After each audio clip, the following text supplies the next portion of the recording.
Hello, friends, fiends, and fellow UBTubers, and welcome to episode 775 of the Daily Comic and Collectible. Today, the collectible of the day is the Hasbro Toys, Marvel Comics, Marvel Legends series, Retro Collection, Tombstone action figure. The dangerous and high-priced hitman known as Tombstone faces off against Spider-Man and other heroes of New York City. This 6-inch scale action figure of Tombstone is inspired directly from the character in the Spider-Man comic series. This character features a premium design with intricate details and even hand-painted deco. This 1/12 scale figure of the mastermind Tombstone features over 20 points of advanced articulation, with full posability in his head, arms, and legs for dynamic poses when displaying with your Marvel collection. This Tombstone action figure comes in a retro-style package, designed to look like the Toy Biz Toys line of the late 80s and early 90s. This Marvel Legends figure features 4 total accessories with the Tombstone character, including an extra pair of interchangeable hands, an alternate head sculpt, and a weapon, his trusted crowbar. This figure comes on a blister card package and was released in 2024 by Hasbro Toys. Now, the comic of the day is Spectacular Spider-Man, Volume 1, Issue number 142, with a cover date of September 1988, with story by Jerry Conway, art by Sal Buscema, and cover by Sal Buscema. This story is titled Will. This story opens in Atlanta, Georgia. Spider-Man swings across the city, vowing that things with Tombstone will end that evening.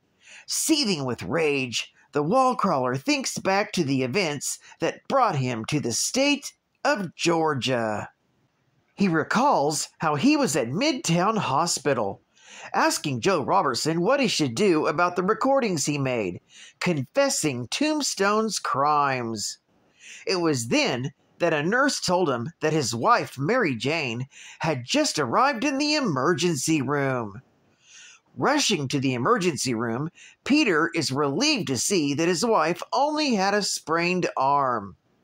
Though she explains that Tombstone forced her to tell him that he was here at the hospital with Joe. Fearing that the villain might be nearby, a surgeon comes up to the Parkers and tells Peter that he has a phone call on the nearby payphone. As Peter expected, it is Tombstone, who tells Parker to turn over the Robertson confession, warning that he will hurt Mary Jane more if he refuses. Deciding that they should meet in neutral territory, Tombstone knows that Peter is going to a book signing in Atlanta the next day and orders him to meet there. When Peter arrives in Atlanta, there was a note from Tombstone telling him to meet at Terra Square. With Spidey's recollection now over, he heads to the rendezvous with Tombstone. He thinks about how he tried to contact the Punisher and tip him off, but couldn't find him. Back in New York City, the Punisher is a prisoner of the Arranger and being subjected to the hypnotic powers of the Persuader. The Arranger has his men monitoring the Punisher's health and demands that the Persuader give him results. Even though the Punisher is resisting his influence, the Persuader is certain that he will eventually crack the vigilante. After one final burst, the Persuader recoils in pain. At first, the Arranger believes that his minion has failed. However, the Persuader tells him to get a good look at the Punisher. Seeing that Frank Castle is in a hypnotic state, he congratulates the Persuader for a job well done. Meanwhile, at Midtown Hospital, Joe Robertson is told that his back wasn't broken, only bruised and compressed. Told that he will walk again, Joe is taken through rehabilitation therapy. As he struggles to walk, his son Randy Robertson cheers him on. Struggling to walk, Joe begins to hallucinate that Tombstone is right in front of him and threatens his family again. Unwilling to surrender anymore, Joe leaps at the apparition, which vanishes as soon as he comes into contact. Not seeing this, Randy is impressed with his father's speedy recovery. Meanwhile, Spider-Man waits for Tombstone with the recording, when suddenly the villain ambushes him, knocking the pair off the side of a construction site. While back in New York City, Joe Robertson has called his family, J. Jonah Jameson, Ben Urich, and Kate Cushing, to his hospital room. There, he makes another recorded confession of how he allowed Tombstone to get away with murder. At first, Tombstone has the upper hand against Spider-Man. Ultimately, Spider-Man regains his footing and begins beating Tombstone into submission. He demands to know why he didn't kill Joe Robertson to begin with. Spider-Man is shocked to discover that Tombstone considers Joe a friend in some sick and twisted fashion. Spider-Man then strikes Tombstone with a powerful enough blow that he goes falling off the side of the building. Spider-Man braces the killer's fall with his webbing, but this doesn't stop Tombstone from landing in the back of a dump truck filled with cement. Although the battle is over, Spider-Man grimly thinks that the only way Tombstone will stay in prison is if Joe talks to the authorities, and hopes that he does the right thing. Little does Spider-Man know that Joe has finished making his statement to Jonah and to the others and intends to go to the Justice Department and resign his position as editor-in-chief at the Daily Bugle while he goes on trial for accessory to murder. However, J. Jonah Jameson refuses to allow him to step down, telling him that he is expected to be at work the following morning. Meanwhile, the arranger is watching the news and is disappointed to learn about Tombstone's arrest in Atlanta. However, for his next plan, he has just the operative to carry out his orders. The Punisher is then called into his office, where the vigilante vows to kill anyone the arranger orders him to eliminate. This story is continued in the Spectacular Spider-Man, issue number 143.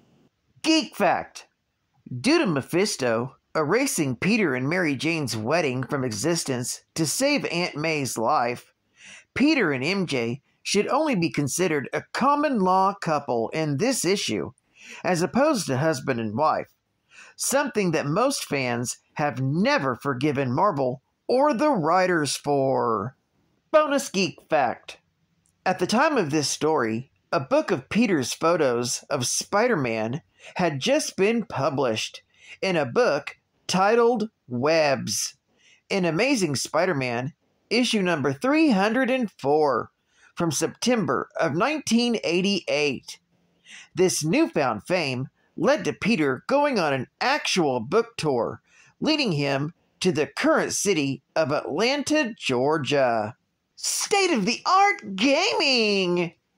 It's high noon. You're alone. You're quick.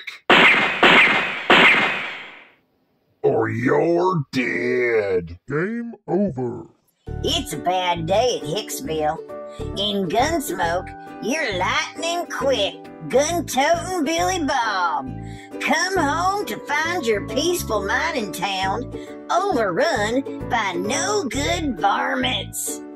So you'd best be getting to work. The action comes fast and furious. The pressure's intense. The excitement builds. Your reactions must be honed and ready. You're thinking sharp and clever. That's Gunsmoke. Non-stop action, just like the original arcade game, with all the dazzling graphics. So gather up your courage and load up Gunsmoke today. Licensed by Nintendo for play on the Nintendo Entertainment System, only by Capcom. And Spidey cat, friendly neighborhood putty cat. Fish and fame he ignored. Action is his own reward. Look out! Here comes the Spidey cat. Na na na na na na na na na na na na na na na Bat cat. Na na na na na na na na na na na na na na na Bat cat. Bat cat. Bat cat. Now the Joker. Lonnie Lincoln was born and raised in Harlem, New York City. His albinism, a congenital disorder characterized by the complete absence of pigment in his skin, made him an outcast among the children his age. He also had a problem with his vocal cords, making him speak in whispers. The only student who didn't ostracize Lincoln was aspiring reporter Joe Robertson, causing Lonnie to misconstrue his lack of hostility as a token of friendship. To make up for his appearance, Lonnie exercised extensively and ultimately became a school bully. Using his size and muscles to extort money out of his fellow students, Lonnie was nicknamed Tombstone. In his senior year, when he discovered that Robertson was writing an expose on his activities for the school newspaper, Tombstone felt betrayed and assaulted Robbie to force him to drop the story. 8 years later, Tombstone had grown to become a mob enforcer in Philadelphia, where Robertson happened to work as a reporter. When Lincoln killed crime boss Ozzie Montana, his employee, Isidore Hipper, witnessed the murder and contacted the newspaper where Robbie worked. Robbie was about to meet with Hipper when Tombstone killed him, and arrived at their meeting point only to find Tombstone taunting him with the man's dead corpse.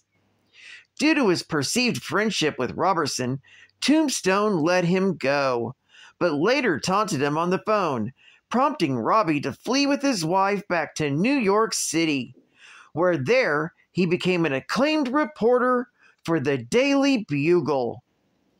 Tombstone continued working as an enforcer. He was arrested several times for many murders, but between witnesses disappearing or recanting their testimony, Lincoln never went to jail. Over 20 years after Hippie's murder, Tombstone was hired by the arranger and moved back to New York City to work for him. Tombstone then recruited the mutant Roland Rayburn, later known as the Persuader.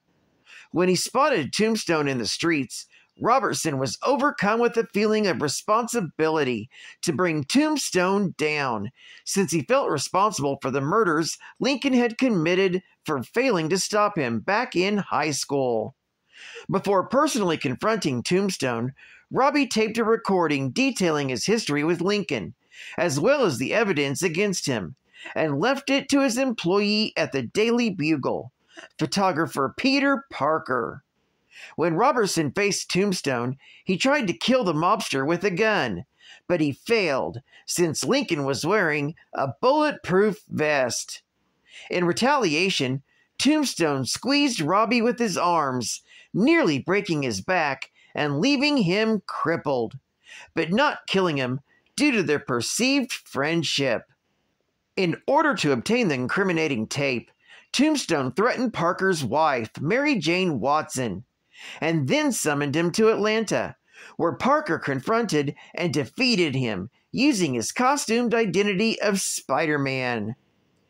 During their fight, Robertson contacted the Department of Justice to give them his disposition against Lincoln.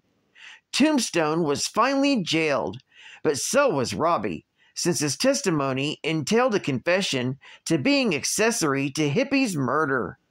Using his influence, Tombstone ensured that he would be transferred to the same prison as Robbie, Lewisburg Federal Penitentiary, in the cell next to his.